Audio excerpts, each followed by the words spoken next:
نحمده ونصلي ونسلم على سيدنا ومولانا محمد رسوله النبي الأمي الأمين المكين الحنين الكريم الرؤوف الرحيم. أما بعد فأعوذ بالله من الشيطان الرجيم. بسم الله الرحمن الرحيم. فوجد عبدا من عبادنا آتيناه رحمة من عندنا وعلمناه من لدنا علما. صدق الله مولانا العظيم. لي خمسة أطفي بها حر الوباء الحاطمة المصطفى والمرتضى وابناهما والفاطمة. یا رب صل وسلم دائما ابدا على حبیبک خیر الخلق کلہم. اللہم صل علی سیدنا و مولانا محمد وعلی آلہ وصحبہ وبارک وسلم. اللہ رب العزت کا بے پایاں فضل و احسان ہے کہ جس کی توفیق خاص سے رب کائنات نے اپنے اور اپنے حبیب کے ذکر کی توفیق عطا فرمائی. معزز خواتین و حضرات، دروس عرفان القرآن کی آج کی یہ علمی، فکری اور روحانی نشست جو آپ احباب آن لائن دروس عرفان القرآن کے سلسلہ میں آپ سماعت کر رہے ہیں، تسلسل سے ہماری گفتگو قرآن مجید کی آیات کی روشنی میں شان ولایت پر جاری تھی. پچھلی نشست میں ہم نے سورہ آل عمران کی آیت نمبر 38 کی روشنی میں حضرت زکریا علیہ السلام کی ایک دعا کا ذکر کیا کہ جو دعا انہوں نے سیدنا مریم علیہ السلام کے حجرے میں مانگی. ایک رات جب وہ مریم علیہ السلام کے حجرہ انور میں گئے، جا کر دیکھا تو بے موسم پھل پڑے تھے.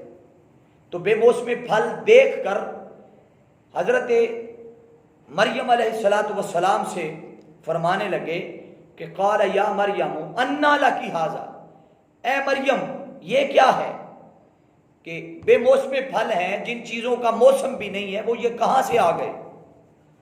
تو حضرت مریم علیہ السلام نے جواب دیا قالت ہوا من عند اللہ، یہ اللہ کی بارگاہ سے آئے. ان اللہ یرزق من یشاء بغیر حساب، وہ رب ہے، وہ بے حساب رزق دینے والا ہے، اسی کی بارگاہ سے آتا ہے. تو یہ بات سنی تو دل میں خیال آیا کہ جو خالق کائنات بے موسم پھل عطا کر سکتا ہے، وہ بڑھاپے کی عمر میں اولاد عطا کیوں نہیں کر سکتا؟ اب حاضرین ذی احتشام، حضرت زکریا علیہ السلام نے اللہ کے حضور دعا مانگی. اب اللہ نے وہ حضرت زکریا علیہ السلام کی دعا کے وہی الفاظ جو اللہ کے حضور گڑ گڑا کر کہی، انہی الفاظ کو قرآن کا حصہ بنا دیا. اب قرآن کا حصہ کیوں بنا دیا؟ اس لیے کہ لوگوں دیکھو، جو میرے چاہنے والے تھے، جو میرے مقرب بندے تھے، انہیں دعا کرنے کا سلیقہ بھی آتا ہے، مانگنے کا طریقہ بھی آتا ہے. اب حاضرین محترم، حضرت زکریا علیہ السلام نے دعا کی اللہ کے حضور، فرمایا ربی حب لی من لدنک ذریۃ طیبہ، باری تعالیٰ اپنی جناب سے مجھے پاکیزہ اولاد عطا فرما. اب انہی الفاظ کے ساتھ حضرت ابراہیم علیہ السلام نے بھی دعا مانگی. آپ کی دعا کے الفاظ ابتدا ربی حب لی سے ہوئی کہ باری تعالیٰ اپنی بارگاہ سے مجھے من الصالحین، اپنی بارگاہ سے مجھے صالح اولاد عطا فرما. اب یہاں زکریا علیہ السلام نے عرض کی مولا پاکیزہ اولاد عطا فرما.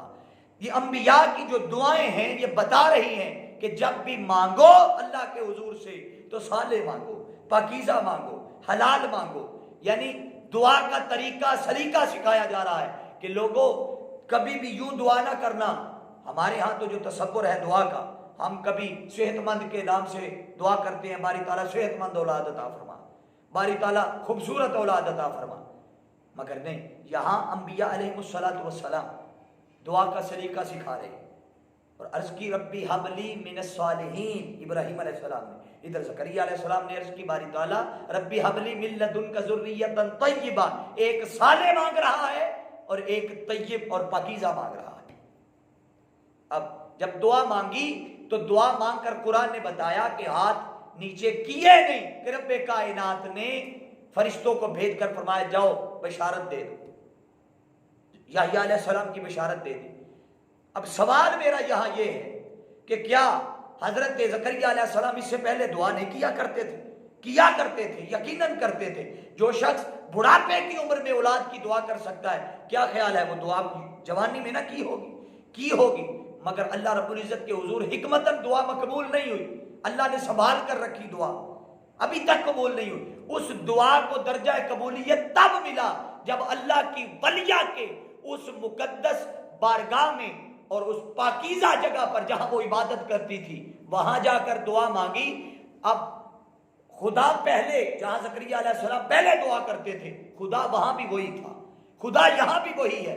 یہاں دعا قبول نہیں ہوئی، اللہ نے سنبھال کر رکھی، یہاں قبول ہو گئی، کیونکہ اب جس بارگاہ میں، جس حجرے میں، جس پاکیزہ مقام پر جگہ جا کر دعا مانگی جا رہی ہے، رب کائنات کی ذات نے بتا دیا کہ اگر اللہ کے ولی یا ولیہ کی صحبت میں جا کر، ان کے قرب میں جا کر، ان کی سنگت اور صحبت میں جا کر مانگو گے تو وقت نہیں لگے گا، میں فوراً عطا کروں گا۔ کیسے؟ جیسے زکریا علیہ السلام نے دعا مانگی تو اللہ نے قبول فرما لی۔ اب حاضرین محترم، اس ہماری اس آیت کریمہ کی اس مختصر سی جو تفصیلی گفتگو ہے، مختصر گفتگو، اس میں سے جو نتیجہ نکلتا ہے وہ کیا ہے کہ اللہ کے ولی کی صحبت میں بیٹھ کر مانگا جائے تو ملتا ہے۔ ایک تو یہ ہے، دوسرا یہ کہ اللہ رب العزت نے کس طرح اس دعا کی کو بھی قرآن کا حصہ بنایا، اس واقعے کو بھی قرآن کا حصہ بنایا، جو سلیقہ دعائے زکریا علیہ السلام نے سکھایا اس کو بھی قرآن کا حصہ بنایا، اور جن الفاظ میں دعا مانگی اللہ نے منوان انہی الفاظ کے ساتھ انہی الفاظ کو قرآن کا حصہ بنا دیا۔ اب آگے ایک اور مقام پر چلتے ہیں، سورۃ الکہف کے اندر چلیے۔ اللہ رب العزت نے بنی اصحاب کہف کے اولیاء کا ذکر کیا۔ اب اگر قرآن مجید کے سارے مقامات جہاں جہاں اللہ نے اپنے مقربین کا اور صالحین کا ذکر کیا ہے، اگر پڑھتے چلے جائیں، سناتے چلے جائیں آپ کو، تو ایک وقت درکار ہے، مگر چونکہ عموماً ان نشستوں کا وقت کم ہوتا ہے تو کم وقت میں جتنی چیزیں آپ کے سامنے بیان کر سکتے ہیں۔ اب یہاں اللہ رب العزت نے اصحاب کہف کے ولیوں کا ذکر کیا۔ قرآن مجید نے ارشاد فرمایا وَلَبِثُوا فِي كَهْفِهِمْ 300 سِنِينَ وَازْدَادُوا تِسْعًا۔ وہ جو اصحاب کہف کے ولی تھے وہ 3 صدیاں، 309 سال، یعنی 309 سال وہ غار میں آرام فرماتے رہے، غار میں رہے۔ اب جتنا عرصہ وہ غار میں رہے، اللہ رب العزت نے قرآن میں ارشاد فرمایا اسی سورت کے اندر، اللہ رب العزت نے سورۃ الکہف اس سورت نمبر 18، یہ اس کی آیت نمبر 25 ہے جو آپ کے سامنے میں نے تلاوت کی۔ اللہ رب العزت نے ایک اور دوسرے مقام پر اسی سورت کے اندر ارشاد فرمایا وَتَرَى الشَّمْسَ إِذَا طَلَعَتْ تَزَاوَرُ عَنْ كَهْفِهِمْ ذَاتَ الْيَمِينِ وَإِذَا غَرَبَتْ تَقْرِضُهُمْ ذَاتَ الشِّمَالِ، کہ وہ سورج جب نکلتا تو اللہ رب العزت نے سورج کے مدار کو بدل کر رکھ دیا، فرمایا سورج اپنے مدار سے ہٹ کر نکل۔ اب میرا تخیل کیا کہ سورج نے بھی مخلوق ہونے کے ناطے عرض کیا ہوگا مولا میں تو جہاں سے نکلتا ہوں آج میری جگہ بدلنے کی کیا حکمت ہے، کیوں جگہ بدلنے کا حکم دیا جا رہا ہے؟ رب کائنات نے بھی جواب دیا ہوگا ہاں پہلے تو ہماری منشا کے مطابق نکلتا تھا، اب ہماری منشا، ہماری مرضی، ہماری رضا ہمارے بندوں کی رضا میں گم ہو گئی ہے۔ کیوں کہ وہ غار کے اندر آرام کر رہے ہیں، جب طلوع ہوگا تیری شعائیں غار کے اندر پڑے گی۔ رب کائنات نے سورج کو حکم دیا نکلتے ہوئے بھی مدار بدل کے نکلا کر، جب غروب ہوتا ہے وَتَرَى الشَّمْسَ إِذَا طَلَعَتْ، جب طلوع ہوگا تَزَاوَرُ عَنْ كَهْفِهِمْ ذَاتَ الْيَمِينِ تو ہٹ کے نکلا کر، وَإِذَا غَرَبَتْ جب ڈوبتا ہے غروب ہوتا ہے فرمایا اس وقت بھی ہٹ کے نکلا کر۔ اب حاضرین یہ احتشام، یہاں کوئی اعتراض کر سکتا کیا کہ نہیں سورج تو اسی مقام سے نکلتا رہا جس مقام سے اللہ وہ پہلے نکلتا تھا، اس نے اپنا مدار نہیں بدلا؟ نہیں، اللہ نے قرآن مجید میں آگے ارشاد فرمایا من شعائر اللہ، یہ سورج کا اپنے مدار سے ہٹ کر نکلنا یہ اللہ کی نشانیوں میں سے ہے۔ اب اللہ اپنی نشانی پتا ہے کب کہتا ہے، سنیے میں بتاتا ہوں۔ صفا مروہ کی جب ذکر کیا تو اللہ نے کہا ھذا من شعائر اللہ، یہ اللہ کی نشانیوں میں سے ہے۔ حضرت صالح علیہ السلام کی اونٹنی کو پتھروں سے پیدا کیا جو چیز نظام قدرت سے اور انسان کے فہم سے، اس کے ادراک سے، اس کی عقل سے، اس کی سوچ سے ماورا ہو کر جو انسان کی عقل کے پیمانے میں کام نہ آئے، اس کی عقل سے بڑھ جائے، اس کی سوچ میں نہ آئے، ایسا کوئی کام ہو تو وہ اللہ کی نشانیوں میں سے نشانی بنتا ہے۔ اب اگر کوئی تصور کرے کہ پتھروں سے اونٹنی پیدا ہوتی ہے تو یقیناً ہر کوئی کہے گا نہیں، وہ تو اونٹنی کے ہی پیٹ سے پیدا ہوگی۔ تو یہاں اللہ رب العزت نے پتھروں سے اونٹنی نکالی تو کہا من شعائر اللہ، یہ اللہ کی نشانیوں میں سے ہے۔ ایسا کام جو کسی کی سمجھ میں نہ آئے اس کو اللہ نے کہا وہ میری نشانی ہے۔ اگر سورج اپنے مدار سے نکلتا رہتا تو اللہ کبھی بھی اسے اپنی نشانی نہ کہتا۔ اللہ رب العزت کا سورج کو مدار سے ہٹ کر نکلنے پر یہ کہنا کہ یہ اللہ کی نشانی ہے، یہ بتاتا ہے کہ سورج اپنے اصلی مدار سے نہیں نکل رہا بلکہ اپنے مدار سے ہٹ کے طلوع ہو رہا ہے، اپنے مدار سے ہٹ کے غروب ہو رہا ہے۔ اب حاضرین یہ احتشام، یہ تو تھا غار کے اندر والوں کا حال۔ آئیے غار کے کوئی باہر بھی بیٹھا ہے۔ وہ غار کے باہر کون بیٹھا ہے؟ وہ اصحاب کہف کے ولیوں کا کتا بیٹھا ہے۔ 309 سال ولی اندر بیٹھے رہے، کتا چوکھٹ پہ بیٹھا رہا۔ ولی اندر زندہ رہے، کتا ان کی چوکھٹ پہ زندہ رہا۔ اب اگر وہ ولی مر چکے ہوتے، مٹی ہو چکے ہوتے، ختم ہو چکے ہوتے تو یاد رکھ لے کتا کبھی بھی ان کی چوکھٹ پہ بیٹھا نہ رہتا۔ کیوں؟ اس لیے کہ وہ تو آیا ہی ان کے لیے تھا۔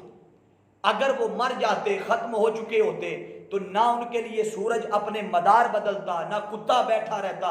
یہ سارا کچھ جو نظام چل رہا ہے، یہ جو کچھ ہو رہا ہے، اسی لیے ہو رہا ہے کہ اللہ نے اپنے ولیوں کو زندہ رکھا اندر غار کے اندر۔ وہ سوئے رہے، آرام کرتے رہے اور 309 سال سوئے رہے۔ اور باہر بیٹھا کتا، وہ بھی بیٹھا رہا، 309 سال بیٹھا رہا۔ ہر 6 مہینے کے بعد اللہ رب العزت کی ذات ان کی کروٹ بدلتا۔ اندر اللہ کے ولیوں کی کروٹ بدلتی، باہر کتے کی کروٹ بدلتی۔ یہ کیا تھا؟ یہ وہ صحبت تھی، یہ اللہ کے ولی کی بارگاہ کا، اللہ کے ولیوں کی بارگاہ کی برکت تھی۔ اندر اللہ کے ولی زندہ رہے، باہر ان کی نسبت رکھنے والا، ان کے در پہ بیٹھنے والا، ان کے در کا بھکاری باہر دروازے پہ بیٹھنے والا کتا بھی سلامت رہا، زندہ رہا۔ اور وہ کتا انہیں زندہ سمجھتا رہا تو خود بھی زندہ رہا۔ ارے اللہ کے اولیاء کو مردہ کہنے والوں، اللہ کے اولیاء کو ختم ہو جانے والا کہنے والوں، ذرا تصور کرو اس کتے کا بھی تو کوئی عقیدہ تھا۔ وہ جتنی دیر اللہ کے ولی اندر رہے وہ کتا چوکھٹ پہ بیٹھا رہا۔ اب حاضرین ذی احتشام ذرا تصور کریں کہ جس زمانے کے ولیوں، جس زمانے حضرت موسیٰ علیہ السلام یا کسی بھی پیغمبر کے زمانے کے کسی ولی کا ذکر کیا جائے اور قرآن کا حصہ بنایا جائے، اس کا کیا مطلب ہے؟ اس کا مطلب ہے اللہ اپنے ولیوں کی شان عظمت کے ڈنکے قرآن کی آیتوں میں بجاتا ہے۔ قرآن مجید میں اتنی وضاحت سے اولیاء کا ذکر کرنا اس بات پر دلالت کرتا ہے کہ اللہ اس امر کو، اس چیز کو پسند کرتا ہے کہ اس کے ولیوں کی صحبت اختیار کی جائے، اس کے ولیوں کی سنگت اختیار کی جائے، اس کے ولیوں کی صحبت میں بیٹھا جائے، ان سے سیکھا جائے۔ اب سامعین ذی احتشام، میں اس کو مزید طوالت کی طرف نہیں لے جانا چاہتا۔ جو آیت کریمہ ابتداءً میں نے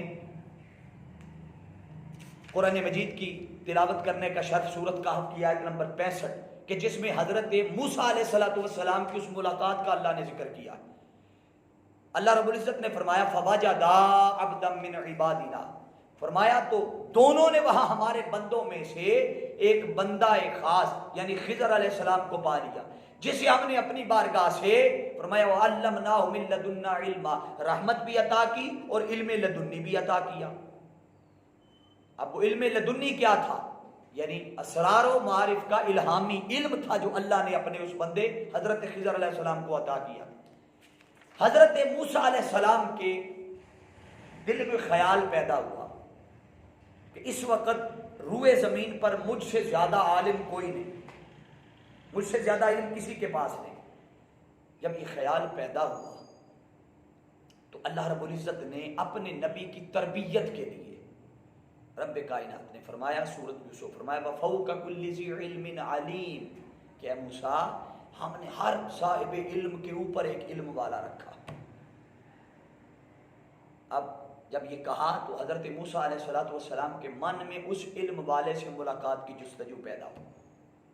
اب حاضرین ذی احتشام، آج کی ہم نشست یہیں ختم کرتے ہیں تاکہ یہ تجسس برقرار رہے کہ اگلی نشست میں وہ ملاقات کس انداز میں کرتے ہیں، وہ تلاش کس انداز میں کرتے ہیں، وہ صحبت کس انداز میں اختیار کرتے ہیں۔ انشاءاللہ تعالیٰ اگلی نشست میں ہم بیان کریں گے۔ اللہ کے حضور دعا ہے اللہ پاک ہمیں اولیاء کے مقام اور مرتبہ کو سمجھنے کی توفیق عطا فرمائے۔ وما علیہ الا البلاغ المبین۔